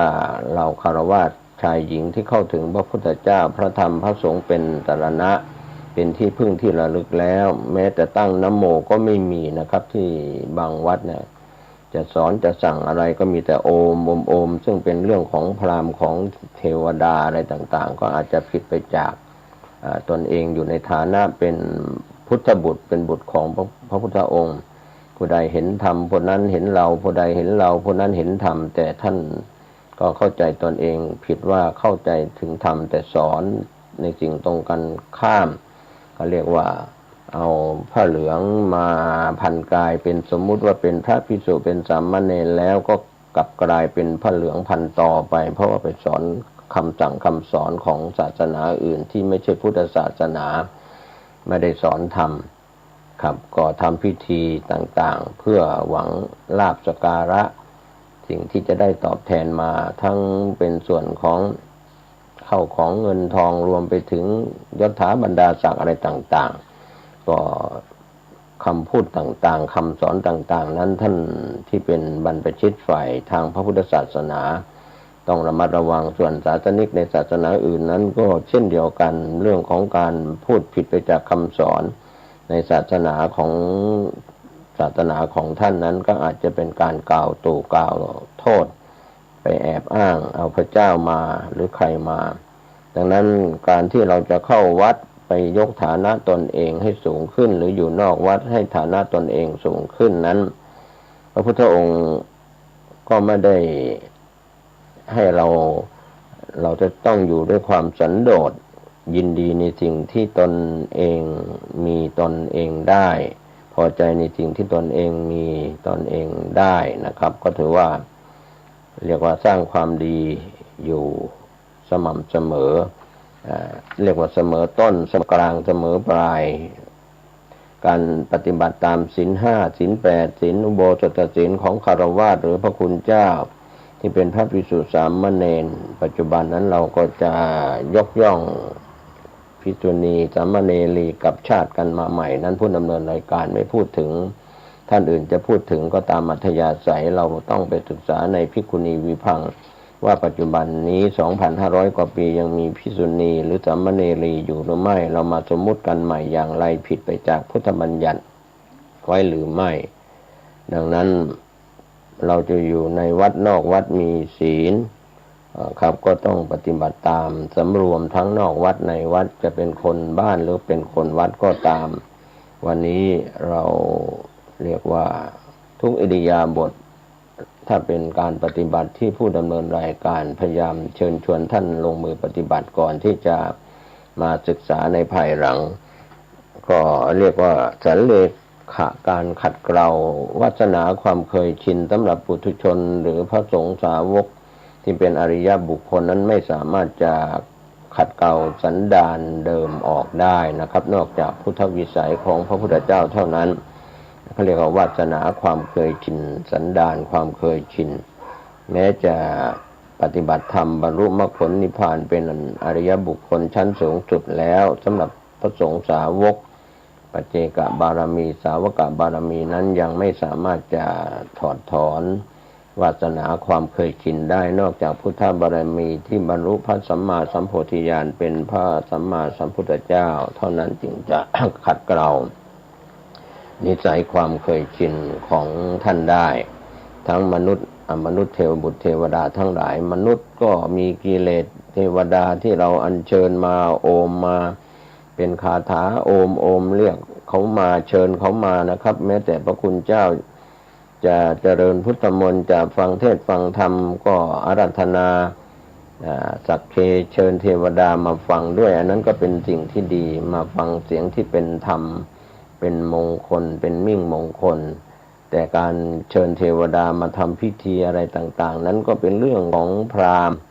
ไม่ใช่พุทธนะครับที่ใช้ศัพท์ว่าโอมไม่ได้ตั้งนะโมนอบน้อมพระพุทธเจ้าผู้ตรัสรู้ชอบกับตรัสรู้ดีแล้วดังนั้นการขัดเกลานิสัยความเคยชินของแต่ละคนแต่ละท่านไม่เหมือนกันความบุคคลที่เป็นพ่อก็มีนิสัยอย่างหนึ่งบุคคลที่เป็นแม่ก็มีนิสัยอย่างหนึ่งคนที่เป็นลูกเป็นหลานเป็นญาติมิตรสนิทมิตรสหายหรือคนรู้จักมักคุ้นกันก็มีนิสัยสันดานที่แตกต่างกันไปเราจะไปทำอะไรให้ถูกใจทุกคนทุกสิ่งทุกอย่างนั้นไม่ได้แต่ถ้าเราเป็นนักธุรกิจเราก็อาจจะมองว่าคุ้มค่าหรือไม่คุ้มค่ามีผล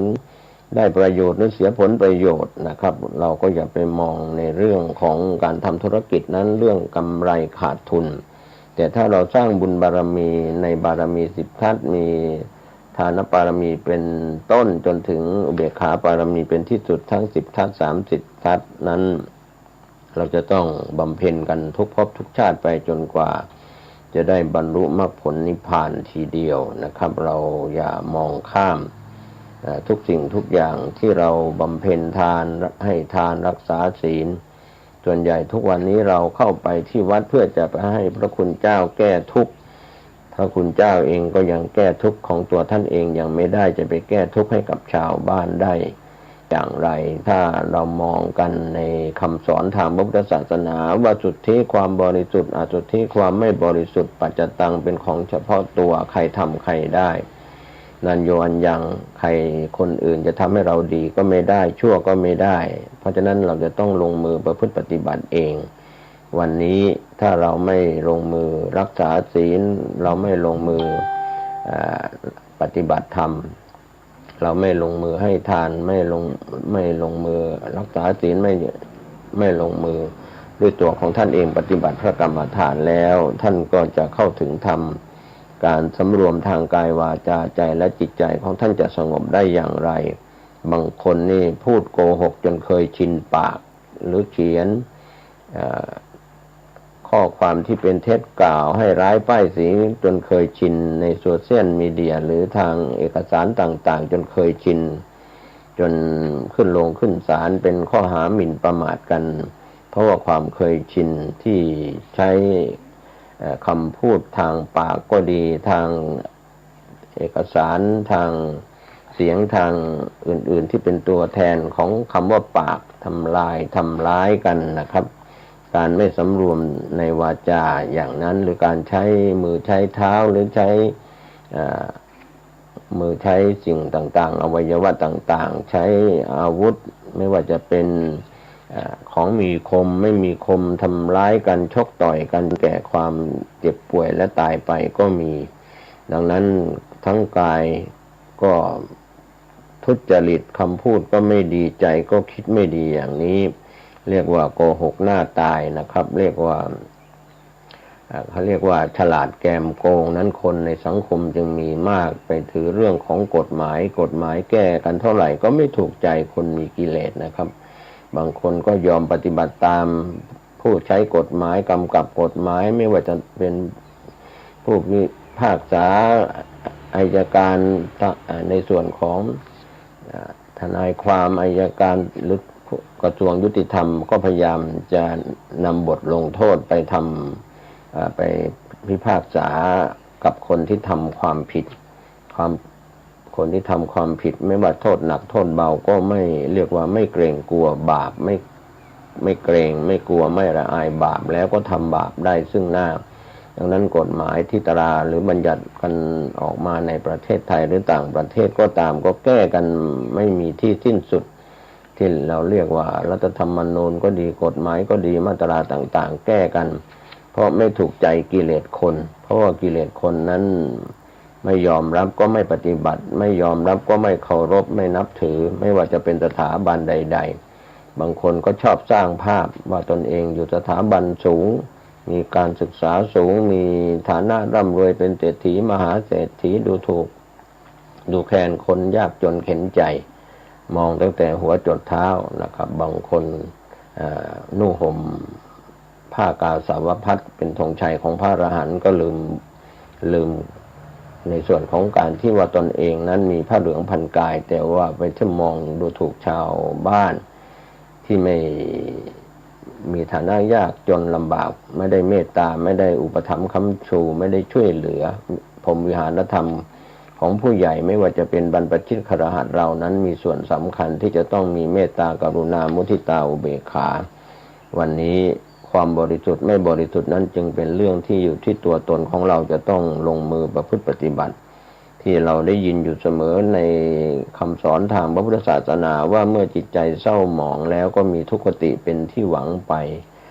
เรียกว่าเศร้าหมองแล้วก็มีความลำบากทั้งที่ยังไม่ตายจากโลกนี้ไปสู่โลกหน้าที่เป็นปรโลกนะครับมีอบายเป็นที่สุดไม่ว่าจะเป็นไปบังเกิดเป็นสัตว์นรกเปรตอสุรกายแต่เดรัจฉานที่เป็น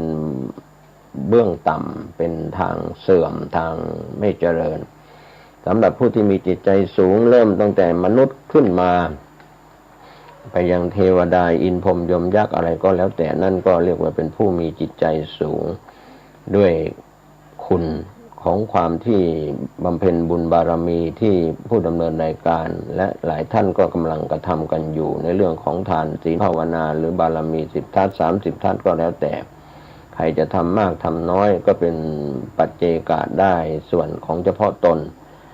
สามีทำแทนภรรยาไม่ได้ภรรยาทำแทนสามีไม่ได้พ่อแม่ทำแทนลูกทำแทนหลานญาติมิตรไม่ได้ต่างคนต่างต้องสร้างบุญบารมีเช่นเดียวกันใครทำบาปก็ได้ผลเป็นความทุกข์ความเดือดร้อนรับผลแทนกันไม่ได้นะครับบางคนบางท่านคิดว่าจะแก้กรรมจะให้พระคุณเจ้าแก้กรรมเรียกว่าไปแก้กรรมไปสะเดาะเคราะห์ความจริงก็ทำให้ใจสบายขึ้นเท่านั้นไม่สามารถจะไปแก้ได้ถ้าท่านเหล่านั้นยังไปทำความชั่วต่ออีก หรือกำลังทำความชั่วอยู่ยังไม่หยุดยั้งในเรื่องของกายกรรมวจีกรรมมโนกรรมที่เป็นทางเสื่อมที่เป็นบาปเรียกว่าทำบาปทางกายทำบาปทางคำพูดทำบาปทางใจอยู่ก็คงแก้ไขได้ยากวันนี้เราไม่แก้ไขเราจะไปรอวันข้างก็เป็นการพูดถึงเรื่องของการมองตัวตนของท่านปฏิบัติตัวตนของแต่ละคนแต่ละท่านคนอื่นตำหนิคนอื่นหรือสรรเสริญคนอื่นนะครับเราสรรเสริญตนเองแล้วก็ตำหนิตนเองก็จะเป็นเรื่องราวที่ดีที่นำกล่าวกันนั้นไม่ได้ทำให้ใครสะดุ้งหรือสะเทือนนะครับไม่ได้กล่าวร้ายกล่าวกระทบกระทั่งใครนะครับในเรื่องของกายกรรมมังวจีกรรมมังมโนกรรมมังทุกท่านทุกคนนั้นจะต้องนำตัวตนของท่านเองมาแก้ไขจะทำถูกต้องตามศีลธรรมหรือกฎหมายของบ้านเมืองตามวัฒนธรรมประเพณีชั้นแต่ละชาติแต่ละศาสนาก็แล้วแต่นะครับก็สื่อสารที่นำออกกระจายนั้นก็ถือว่าเป็นการแบ่งปันให้ท่านได้คิดได้พิจารณากันมากบ้างน้อยบ้างเป็นพี่รู้สองน้องรู้หนึ่งก็แบ่งกันคิดแบ่งกันทำว่าอะไรควรพูดควรทำควรคิดที่ดีเป็นประโยชน์กับสังคมส่วนรวมคนเราถ้าอยู่ร่วมกันในสังคมไม่เอาสังคมไม่เอาใครอยู่กับใครแล้วก็ไม่มีเพื่อนบ้านไม่มีมิตรสหายที่อยู่อาศัยบ้านใกล้เรือนเคียงก็ไม่ถูกกับคนที่อยู่อาศัยด้วยกันแม้คนในครอบครัวก็ขัดแย้งกันทะเลาะเบาะแว้งกันก็ถือว่าเป็นสังคมเล็กๆก็ลำบากกายลำบากใจแล้วอยู่ร่วมกันไม่ผาสุกเราจะต้องมีชุมชนเรียกว่าต้องให้ความสำคัญกับตนเองด้วยให้ความสำคัญกับคนในสังคมด้วยว่าเขาทำถูกทำผิดเขาทำถูกต้องดีงามต่อศีลธรรมวัฒนธรรมประเพณีไม่ทำผิดต่อกฎหมายไม่เป็นผู้มีโทษก็เราก็ควรจะคบค้าสมาคมตามคำสอนในมงคลสูตรว่าเราไม่คบคนพาลคบแต่บัณฑิตสังคมดีๆสังคมบัณฑิตก็ยังมีอยู่ที่เป็นคนดีในหมู่บ้านของเราในชุมชนของเราในตำบลในอำเภอในจังหวัดหรือในประเทศของเราหรือในต่างประเทศก็มีคนดีๆให้เราได้อยู่ร่วมกันฉันมิตรนะครับไม่เป็นศัตรูกันคนเราวันหนึ่งก็สร้างแต่ปัญหาไปหากินบนหัวคนบนหลังคนบนเรียกว่าเอาเปรียบผู้อื่นอยู่ตลอดเรื่องของยศถาบรรดาศักดิ์และตำแหน่งหน้าที่การงานต่างๆครับก็บอกกล่าวเพิ่มเติมกันในช่วงท้ายเนื่องจากได้มีส่วนของการใช้อินเทอร์เน็ตกระตุกเข้ามาก็ทำให้การบันทึกในส่วนของเสียงนั้นหายไปขาดไปก็เพิ่มเติมกันเข้ามาให้สมบูรณ์บริบูรณ์ขอบคุณในส่วนที่ท่านเข้ามารับชมรับฟังในการนำแบ่งปันความคิดดีๆผมเกษตรเพชรสำริดขอทุกคนทุกท่านโชคดีในความดีที่ท่านสร้างไว้โชคดีในความดีที่ท่านแผ่ให้กับคนที่อยู่ใกล้ตัวส่วนความชั่วหรือข้อบกพร่องใดๆเราก็จะต้องแก้ไขทั้งร่างกายวาจาและจิตใจของเราสุขกายสุขใจโดยทั่วหน้ากันสวัสดีครับสวัสดีครับท่านผู้ฟังที่เคารพในส่วนของการนำเสนอสารธรรมนะครับช่วงนี้ก็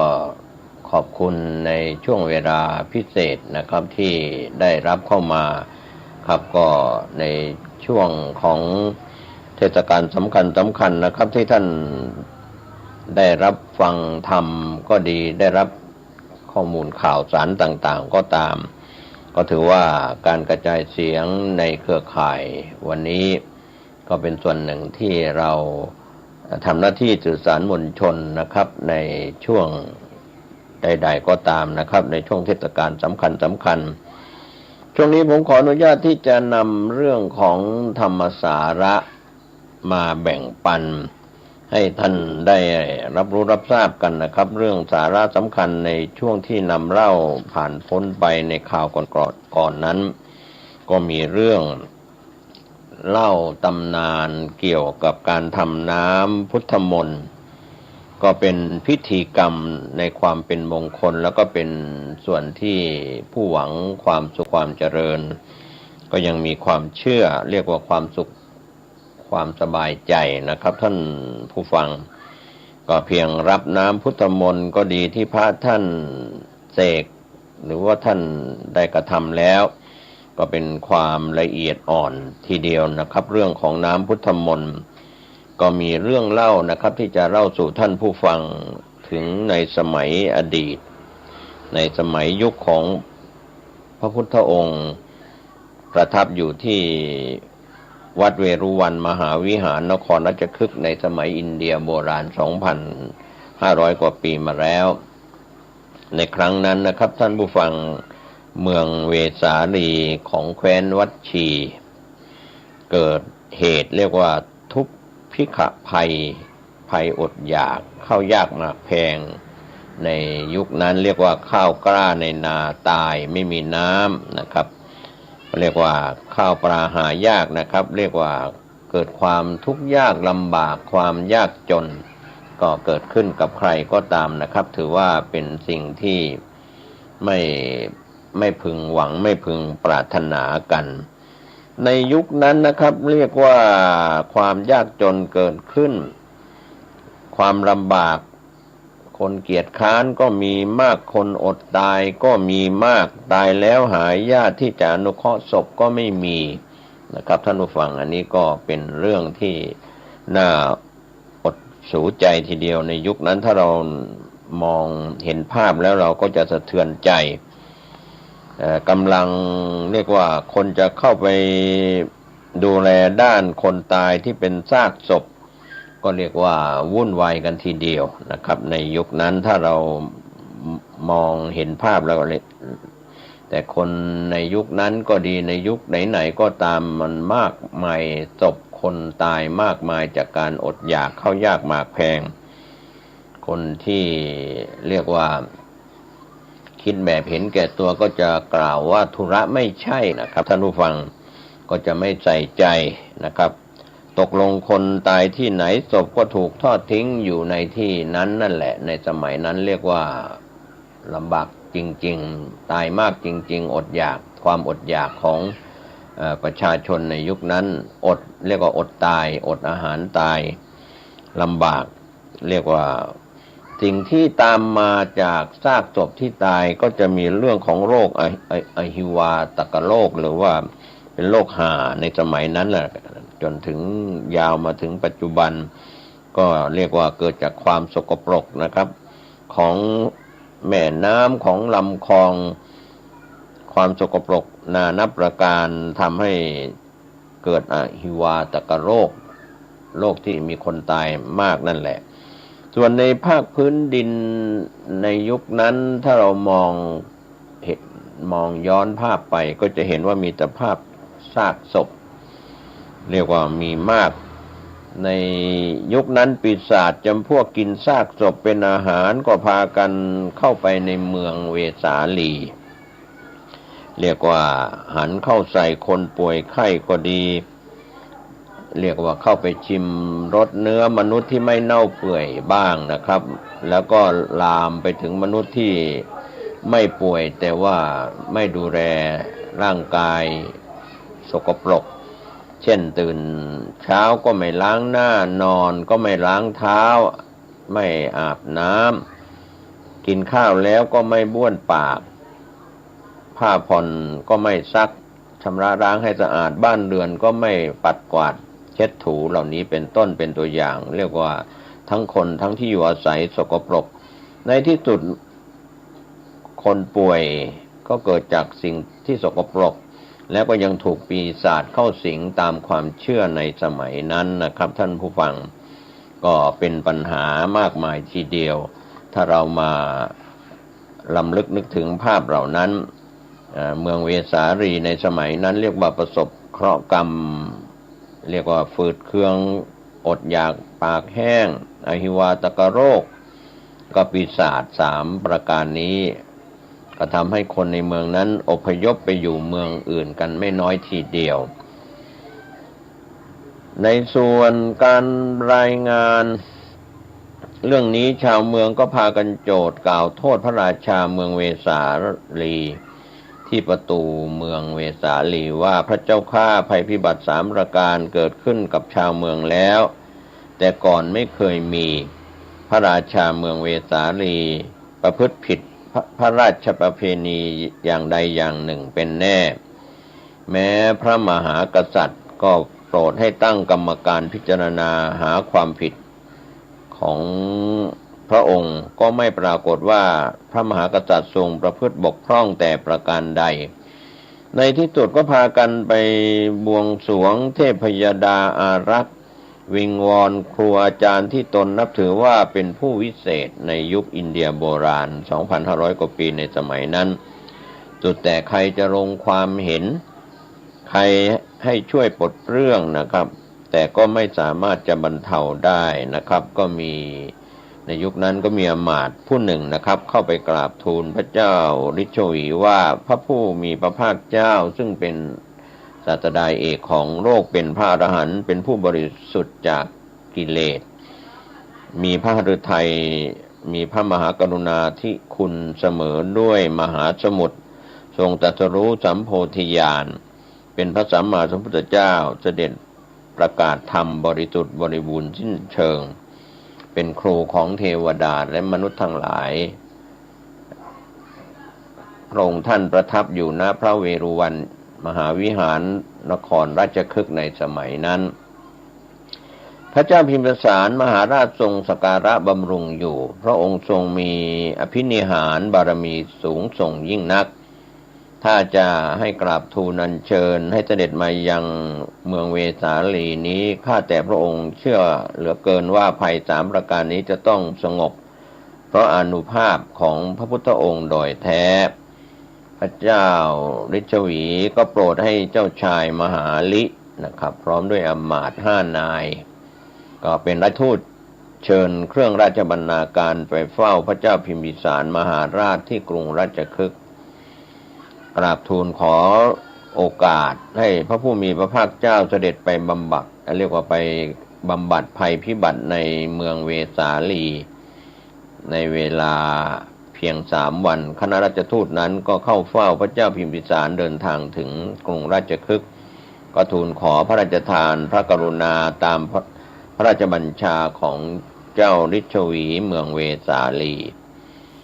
พระเจ้าพิมพิสารทรงรับสั่งว่าฉันเห็นใจพวกท่านและก็ยินดีสนับสนุนในเรื่องนี้ถ้าพระผู้มีพระภาคเจ้าทรงพระกรุณาจะเด็ดไปก็ขอให้พวกท่านไปกราบทูลอัญเชิญดูความจริงเจ้าชายมหาลิก็ทรงรู้จักพระองค์ท่านมาก่อนฉันก็คิดว่าการเข้าเฝ้าจะไม่ลำบากหรือหนักใจแต่ประการใดพระบรมศาสดาทรงเล็งเห็นประโยชน์ในการเสด็จแล้วทรงพระกรุณาอนุเคราะห์เป็นแน่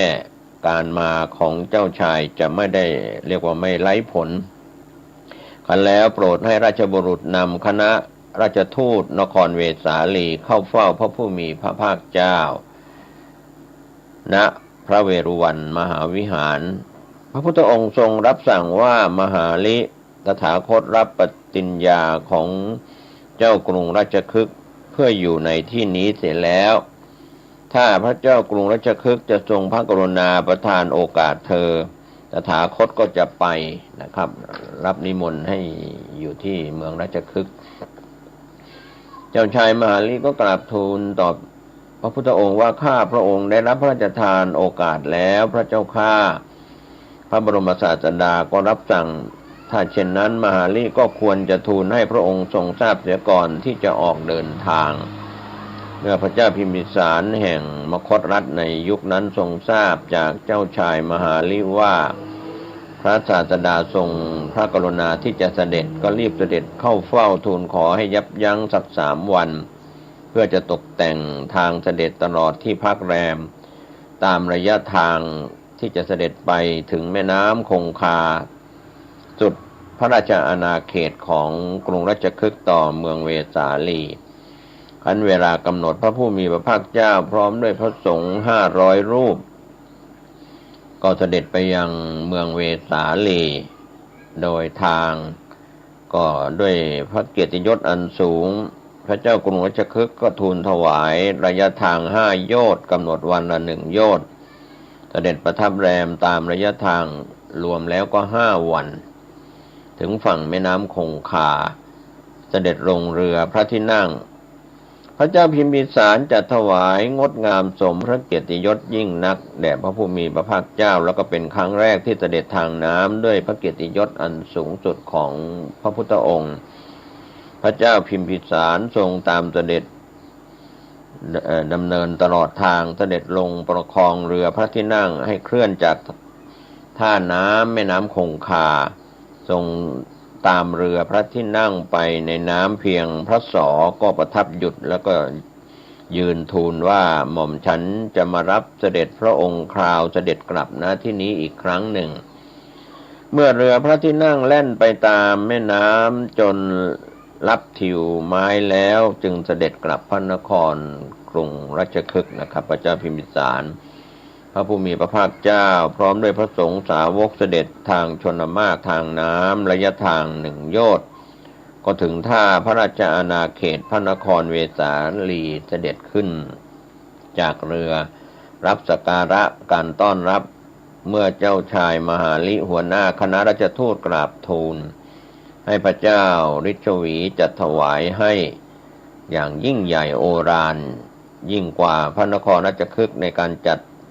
ตามเสด็จระยะทาง3 โยชน์ก็สิ้นเวลา3 วันถึงชานเมืองเวสาลีขณะที่เสด็จเหยียบภาคพื้นพระนครเวสาลีในสมัยนั้นก้าวแรกก็ประทับยืนจ้องพระเนตรจับท้องฟ้าทรงระลึก